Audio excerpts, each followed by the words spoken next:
High guys, welcome back to my YouTube channel. नाही, हा बाईंचा चॅनल आहे। तर आज आपण बनवणार आहोत फोडणीचा भात। त्यासाठी लागणारे साहित्य: शिजलेला भात, कढीपत्ता, बारीक चिरलेला कांदा, मिरची, कोथिंबीर, हळद, जिरे आणि मोहरी।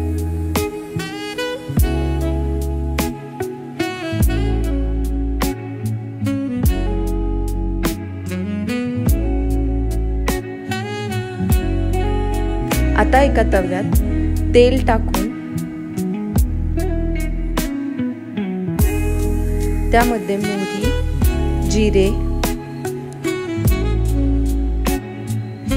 मिरची आणि कांदा टाकून ते व्यवस्थित फ्राय करून घ्यायचं। कांदा थोडा शिजल्यानंतर त्यामध्ये हळद टाकून घ्यायची। त्यानंतर भात टाकून व्यवस्थित परतून घ्यायचं। तर तयार आहे आपला फोडणीचा सोपा असा भात।